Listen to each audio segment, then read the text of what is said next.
Hi everyone. जैसा कि previous video में मैंने आपसे कहा था कि मैं अब ऑनलाइन वीडियोस के थ्रू आपसे जो भी आपका एयर होस्टेस ट्रेनिंग में रिक्वायर्ड होता है आपको इंटरव्यू क्रैक करने के लिए, वो सारी चीज़ें यहाँ पर मैं शेयर करूँगी और अपनी सेल्फ प्रिपरेशन करके आप अपने इंटरव्यूज़ को आसानी से क्लियर कर सकते हो। इतना कोई ये टफ नहीं होता है। तो जब आप अपनी ट्रेनिंग घर पर खुद से करोगे, जैसे कि सारे एरियाज़ को आपको खुद से इम्प्रूव करना है, तो इसमें 3 से 4 मेन पर्टिकुलर एरियाज़ होते हैं। अगर आप उन पर काम कर लोगे और उसी की रिक्वायरमेंट होती है, उसके बाहर आपसे कोई भी चीज़ें वहाँ पर नहीं पूछी जाती हैं, नहीं चेक करी जाती हैं इंटरव्यू के दौरान। तो सबसे पहली चीज़ क्या है कि आपका एलिजिबल होना ज़रूरी है। तो अगर आप एलिजिबिलिटी क्राइटेरिया को मीट करते हो तो उसके बाद आप ये फर्दर ट्रेनिंग अपनी कर सकते हो। अब इस एयर होस्टेस ट्रेनिंग में क्या आता है, आपका कम्युनिकेशन स्किल। कम्युनिकेशन स्किल हो गया पहला, दूसरा हो गया आपका ग्रूमिंग, तीसरा हो गया आपका इंटरव्यू स्किल। अभी जो 3 मेन एरियाज है ना, ये आपका हो गया जो कम्युनिकेशन स्किल है, ग्रूमिंग है और आपका इंटरव्यू स्किल है। कहने को तो ये एक ही स्किल आपको नज़र आ रहा होगा, 1 और 2 एंड देन 3, लेकिन इसके अंदर कई सारी चीज़ें होती हैं जो आपको ध्यान रखनी होती हैं। ऐसा नहीं है बस बोल दिया और आप करना शुरू कर दो। कम्युनिकेशन स्किल कई बार क्या होता है, स्टूडेंट्स को इंग्लिश बहुत अच्छी आती है लेकिन वहाँ पर कुछ एरियाज में वो लोग फेल कर देते हैं और वो सारी चीज़ें चेक ज़रूर होती हैं इंटरव्यू के दौरान। जब बात कम्युनिकेशन स्किल्स की आती है तो उसमें आपका जो स्पीकिंग स्किल है और आपका जो फ्लुएंसी है, कि आप ऐसा तो नहीं बहुत ज़्यादा अटक रहे हो बोलते हुए, आपको बहुत ज़्यादा सोचने की ज़रूरत पड़ रही है अगर आपसे कोई भी सवाल कर लिया जाता है तब। अब जैसे जो आपका इंट्रो होता है, इंट्रोडक्शन होता है, वो तो ऑलमोस्ट हर स्टूडेंट ईजिली दे ही देता है, लेकिन जब एचआर अपना क्वेश्चनिंग करना शुरू करती है तो वहाँ पर वो एक्चुअली में सिर्फ यही चेक करने के लिए होता है कि क्या इनकी जो इंग्लिश में फ्लुएंसी है या नहीं है। रही बात जो आपकी करेक्शन की, कि जो आपकी ग्रामर होती है वो करेक्ट होनी चाहिए। अब ऐसा भी नहीं है आपको बहुत ज़्यादा हाई फाई इंग्लिश आनी चाहिए, इतनी इंग्लिश आपको आनी चाहिए ताकि आप जो बोल रहे हो वो सामने वाले को समझ में आता है और सामने वाला जो आपसे बोल रहा है वो आपको समझ में आता है। बस इससे ज़्यादा आपको नहीं कुछ इसमें ज़रूरत होती है। जैसे बाकी कई इंडस्ट्रीज़ में क्या होता है, बहुत ज़्यादा थरो इंग्लिश उनको चाहिए होती है, चाहे आपका स्पीकिंग है या फिर आपका राइटिंग है। अब एज यहाँ कैबिन क्रू की ट्रेनिंग में आपको राइटिंग में इतना कुछ बहुत ज़्यादा ज़रूरत नहीं पड़ता है एडवांस लेवल का। तो यहाँ पे जो आपका मेन फोकस है वो स्पीकिंग पर होता है। इंग्लिश कम्युनिकेशन में जब आप अपना इंप्रूवमेंट करना शुरू करते हो तो मेक श्योर कि आपकी ग्रामर करेक्ट होनी चाहिए। ग्रामर के अंदर कुछ पर्टिकुलर चीज़ें मैं आपको बता दूंगी, अगर आप उतना भी प्रिपेयर कर लोगे तो भी आप आसानी से अपने इंटरव्यू को क्रैक कर पाओगे। कम्युनिकेशन स्किल में पहला ग्रामर हो गया, दूसरा फ्लुएंसी हो गया, तीसरा आपका हो गया एमटीआई।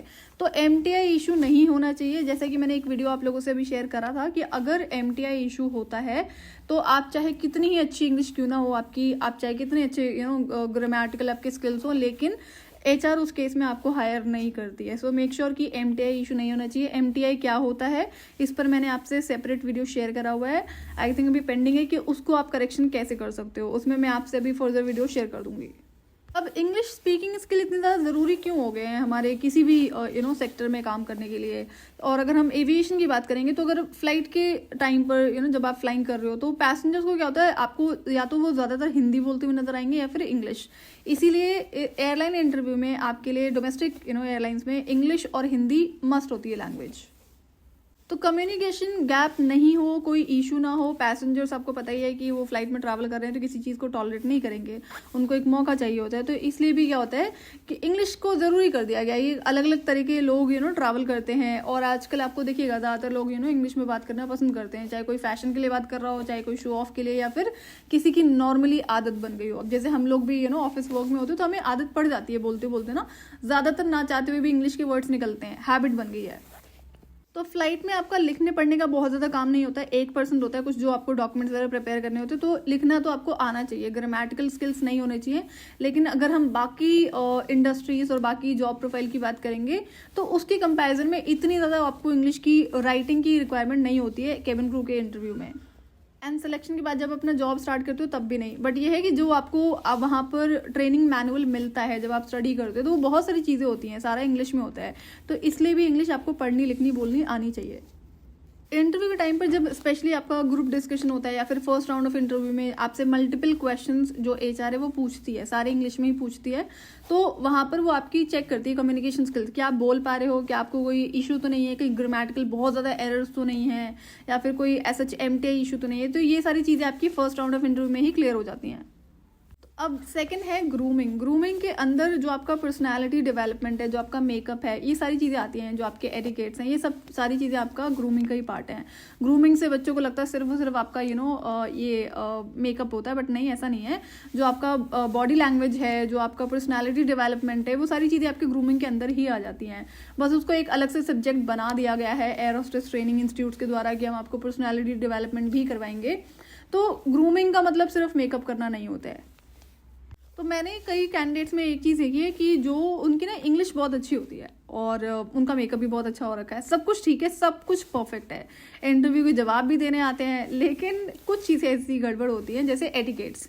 कि एक बार मैं एक कैंडिडेट का देखती हूँ कि सब कुछ परफेक्ट था और वो एंटर जैसे करती है, तो अब देखो एटिकेट्स मैटर करते हैं, HR है तो वो हर चीज़ नोटिस करती है एंड करती है या फिर करता है। अगर कोई मैस्कुलिन नेचर इंटरव्यू ले रहा है तो ये चीज़ें मैटर करती है। सिर्फ ऐसा नहीं कि सामने वाले को बुरा लग रहा है, कल को आप जब कस्टमर डीलिंग में आते हो, पैसेंजर के साथ आप किस तरह से बिहेव कर रहे हो, छोटी छोटी सी चीज़ें बहुत मैटर करती हैं।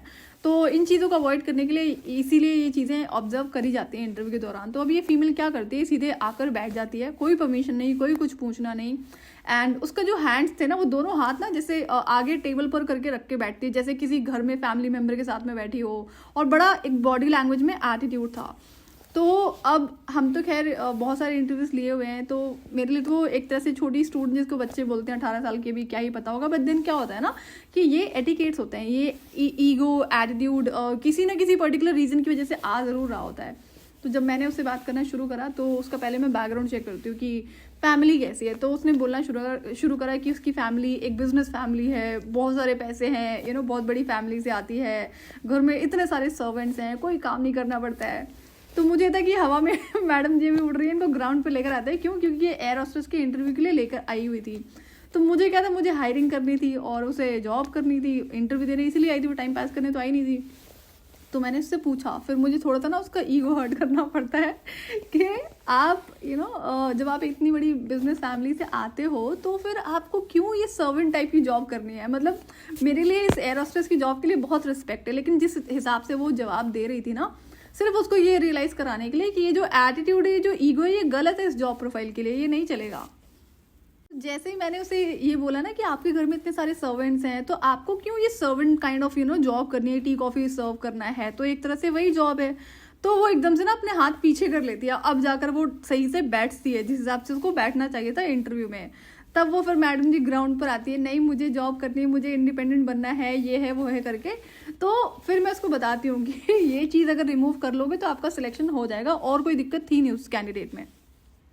तो उसकी बॉडी लैंग्वेज में ना अननेसेसरी का एटीट्यूड बहुत ज़्यादा था, और इतना मुझे समझ में आता है कि ये फैमिली की वजह से आ रहा है। कई बार मैंने बहुत सारे ऐसे स्टूडेंट बच्चों को देखा हुआ है, चाहे वो स्कूल डेज में हो, कॉलेज में हो, जब वो बहुत अच्छी फैमिली से आते हैं ना, जिनके पास पैसे बहुत सारे होते हैं, तो उन बच्चों में भी आपको कंप्लीट ईगो एटीट्यूड नजर आता है अपने पेरेंट्स के पैसों की वजह से। तो यहाँ पर भी वही चीज़ देखने को मिलती है, और ये कोई नई बात नहीं थी, आप में से भी कई सारे ऐसे होंगे जिनके अंदर ये चीज़ें होती हैं।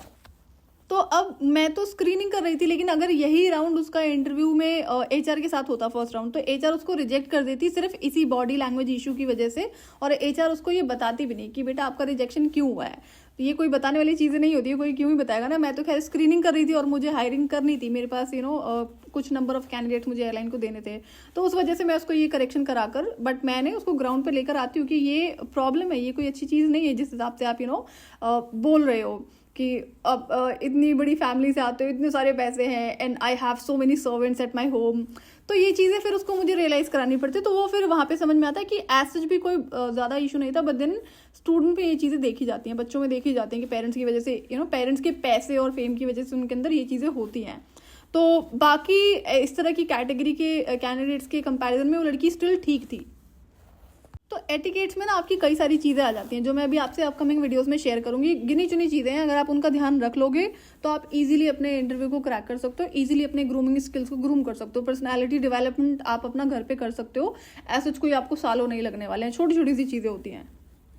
अब आपका थर्ड स्किल जो आता है, देखो तीनों ही स्किल आपके इंपॉर्टेंट है, चाहे आपका कम्युनिकेशन स्किल है, चाहे आपका ग्रूमिंग स्किल है, जिसके अंदर आपका पर्सनालिटी डेवलपमेंट एंड प्लस में आपके जो एटिकेट्स हैं और बाकी चीज़ें आ जाती हैं। नेक्स्ट आपका हो गया है इंटरव्यू स्किल्स। अब इंटरव्यू स्किल्स में क्या होता है, जैसे कि आपके 5 से 6 राउंड होते ही होते हैं एयरलाइन में कैबिन क्रू के इंटरव्यू के लिए।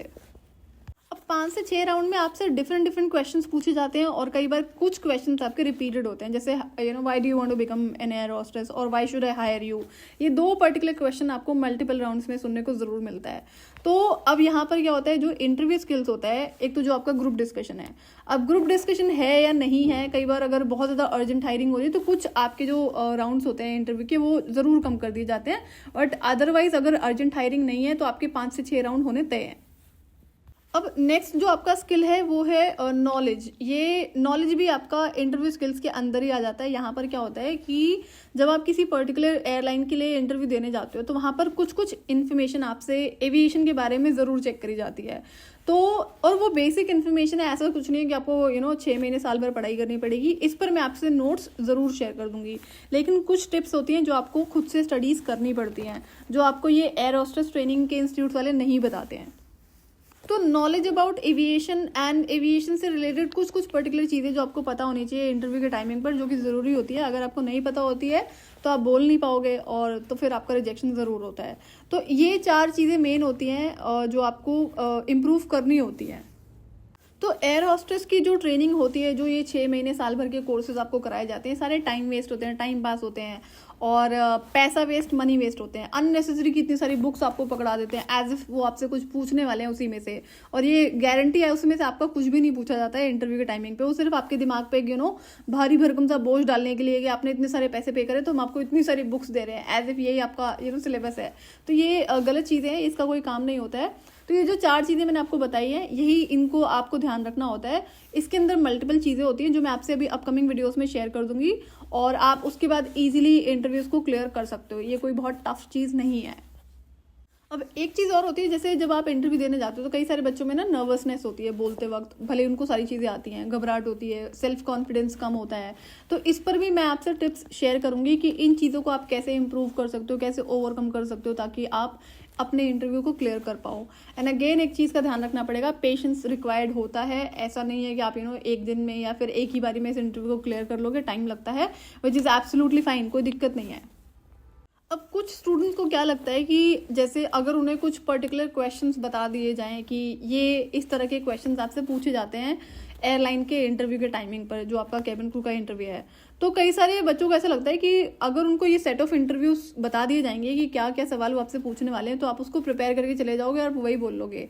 तो ऐसा ज़रूरी नहीं है कि हर बार आपसे वही सवाल पूछा जाएगा, और ऐसा ज़रूरी भी नहीं है कि आपसे जो आपको पता था वो नहीं पूछा जाएगा। 50-50 चांसेस होते हैं। लेकिन अगर कई कैंडिडेट्स का ये माइंडसेट होता है कि आप आंसर्स को रट कर चले जाओगे तब इंटरव्यू क्लियर कर लोगे, तो नहीं, ऐसा नहीं होने वाला है। क्यों? क्योंकि मल्टीपल राउंड्स होते हैं, कौन से राउंड में आपसे कौन सा सवाल पूछा जाएगा वो आपको नहीं पता होता है। अब एयर होस्टेस के इंटरव्यू में कई बच्चे इमोशनल मेच्योरिटी की वजह से भी फेल हो जाते हैं, रिजेक्ट हो जाते हैं। मतलब जो इमोशनल मेच्योरिटी है वो कम होती है। जैसे एक कैंडिडेट मुझे याद है कि वो 5 राउंड उसके क्लियर हो गए, 6 जो छठा राउंड था वहां जाकर वो फेल हो जाती है।